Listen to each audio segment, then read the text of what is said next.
नमस्ते दोस्तों, NS TV horror stories में आपका स्वागत है। तो चलिए बढ़ते हैं आज की कहानी की ओर। आज की कहानी है शिमला का श्रापित पहाड़। यह कहानी उन 4 दोस्तों की है जिनके साथ ऐसी घटना घटी कि उनका पूरा जीवन ही बदल गया।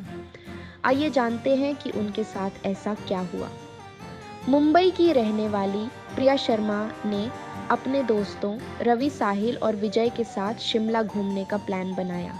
सबने मिलकर बस से शिमला जाने का फैसला किया। बस में कुछ ही देर में प्रिया सो गई। अचानक प्रिया की नींद खुल गई। उसने देखा कि बस में कोई नहीं था, ड्राइवर भी गायब था।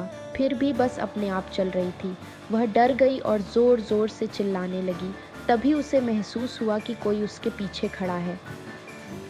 जब उसने पीछे मुड़कर देखा तो एक औरत बैठी थी जिसका चेहरा बुरी तरह जला हुआ था। ऐसा लग रहा था जैसे उसके चेहरे पर तेजाब फेंका गया हो। वह भयावह चेहरा देखकर प्रिया चिल्लाने लगी, बचाओ, अब बचाओ। तभी अचानक उसकी नींद टूट गई। वह पसीने से तरबतर हो चुकी थी। पास बैठे विजय ने उसे पानी दिया और कहा, शायद तुमने कोई बुरा सपना देखा होगा। थोड़ी ही देर में वे शिमला पहुंच गए और एक होटल में रात बिताई।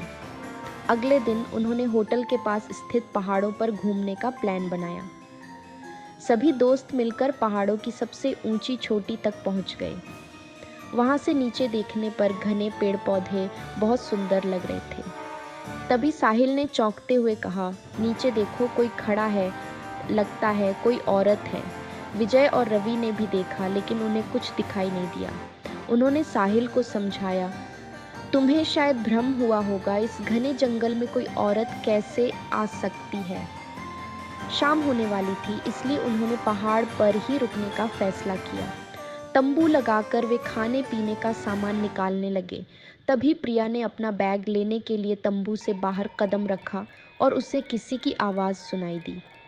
जब उसने चारों ओर देखा तो 3 आदमी उसकी ओर आते दिखे। उनके हाथों में धारदार हथियार थे। प्रिया डर के मारे तंबू में भागी और दोस्तों को बताया, लेकिन किसी ने उसकी बातों पर यकीन नहीं किया। प्रिया जोर से चिल्लाई, तुम सब पागल हो गए हो क्या? कोई मेरी बात मान क्यों नहीं रहा है? चलो बाहर चलकर देखो। वे सभी बाहर आकर शिखर से नीचे देखने लगे। अचानक उन्हें 3 आदमी अपनी ओर बढ़ते हुए दिखे। ये देख वे सब डर गए और तुरंत अपना सामान समेटकर एक बड़े पत्थर के पीछे छिप गए। थोड़ी ही देर में वे तीनों आदमी पहाड़ की चोटी पर पहुंच गए। वे किसी तांत्रिक अनुष्ठान में लगे हुए थे। उनमें से एक आदमी ने अपनी उंगली काट ली और वहां खून बहने लगा। अंधेरे के कारण प्रिया और उसके दोस्त ठीक से देख नहीं पा रहे थे, लेकिन तभी उन्होंने देखा कि एक औरत उन आदमियों के बीच आकर लेट गई। वे तीनों उसकी ओर झुके और उसे सूंघने लगे। अचानक उस औरत ने अपनी उंगली उठाई और प्रिया की ओर इशारा किया। यह देख सभी के रोंगटे खड़े हो गए। वह औरत तीनों आदमियों को छोड़कर प्रिया और उसके दोस्तों की तरफ बढ़ने लगी।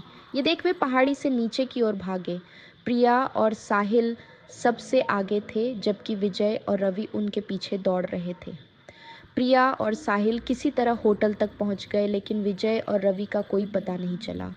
उन्होंने होटल के कर्मचारियों को सारी बातें बताईं। होटल वालों ने कहा, उस पहाड़ पर कोई नहीं जाता, वह जगह श्रापित है। जो भी वहां जाता है वह कभी लौट कर नहीं आता।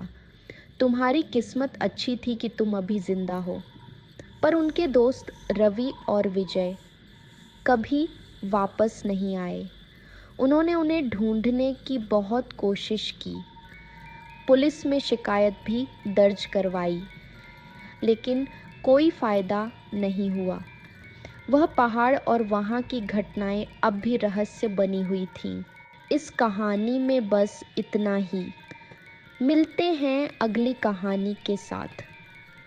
अगर आपको वीडियो पसंद आया हो तो वीडियो को लाइक और चैनल को सब्सक्राइब करना ना भूलें। धन्यवाद।